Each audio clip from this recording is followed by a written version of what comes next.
मेरठ के fire brand BJP नेता और पूर्व विधायक संगीत सोम एक बार फिर अपने बयानों को लेकर सुर्खियों में है। इस बार उनके निशाने पर मुगल शासक हैं। एक कार्यक्रम के दौरान संगीत सोम ने मुगलों को लेकर एक ऐसा दावा किया है जिसने उत्तर प्रदेश की सियासत में भूचाल ला दिया। मेरठ के एक कस्बे में आयोजित विद्यार्थी सम्मान समारोह में बच्चों को संबोधित करते हुए संगीत सोम ने इतिहास के पन्नों को पलटने की कोशिश की। सुनिए उन्होंने क्या कहा। विद्यार्थी सम्मान समारोह, इससे बड़ा कार्यक्रम कोई होता नहीं। कौन का लोग रोज कार्यक्रम करते हैं, लेकिन ये जो कार्यक्रम होता है बच्चों को उनकी प्रतिभा को सम्मान करने का जो कार्यक्रम होता है, ये सबसे बड़ा कार्यक्रम होता है। जो बच्चे पढ़ लिख कर अच्छे नंबर लाए हैं, उन्होंने अपने माँ बाप के साथ साथ अपने कस्बे के साथ साथ अपने प्रदेश और देश का नाम रोशन करते हैं। जब वो पढ़ेंगे लिखेंगे, पढ़ लिख कर यहाँ से जाएंगे, तो उन्हें पता होना चाहिए कि मुझे यहाँ तक पहुँचाने में मेरे समाज का क्या स्थान है, कितना योगदान है।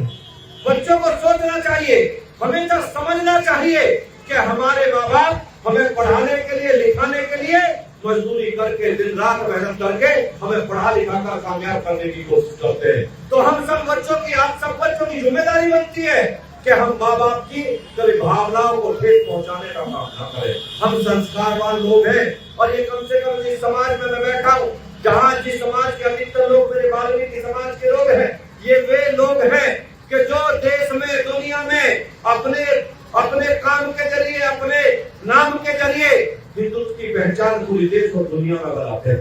जब एक दौर चलता था, मैं हमेशा कहता हूँ इस बात को, जब एक दौर चलता था, मुगलों का जोर चलता था और मुगलों ने धर्म परिवर्तन कराने पे ताकत लगाई हुई थी, अकेला ये समाज था आज तक जिसने समाज के एक व्यक्ति ने भी धर्म परिवर्तन नहीं किया।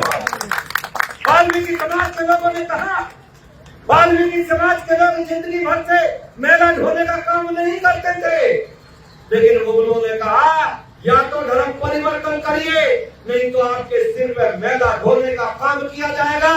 तो इन्होंने कहा कि हम धर्म परिवर्तन नहीं करेंगे, मेला ढोने का काम करेंगे। ये वो राष्ट्रवादी लोग हैं। मैं फिर कहता हूँ, लेकिन आज तक आपने देखा होगा मैं समाज में कभी भी भेदभाव नहीं करता। संगीत सोम के इस बयान के बाद राजनीतिक गलियारों में तलवारें खिंच गई हैं। विपक्षी दलों ने इसे समाज को बांटने वाला बयान करार दिया है। विपक्ष का आरोप है कि चुनाव और अपनी राजनीति चमकाने के लिए संगीत सोम फिर से ध्रुवीकरण की कोशिश कर रहे हैं। वहीं दूसरी ओर बीजेपी के समर्थक और कई राष्ट्रवादी संगठन संगीत सोम के सुर में सुर मिला रहे हैं। उनका कहना है कि ये विवादित बयान नहीं, बल्कि इतिहास का सच है जिसे सामने लाना जरूरी है। संगीत सोम के इस बयान ने एक नई बहस छेड़ दी है। क्या ये सिर्फ एक चुनावी रणनीति है या इतिहास को नए नजरिए से देखने की कोशिश? फिलहाल इस पर सियासी तकरार और बढ़ने के पूरे आसार हैं। अभी के लिए फिलहाल इतना ही। बाकी अपडेट के लिए बने रहिए भारत एक्सप्रेस के साथ।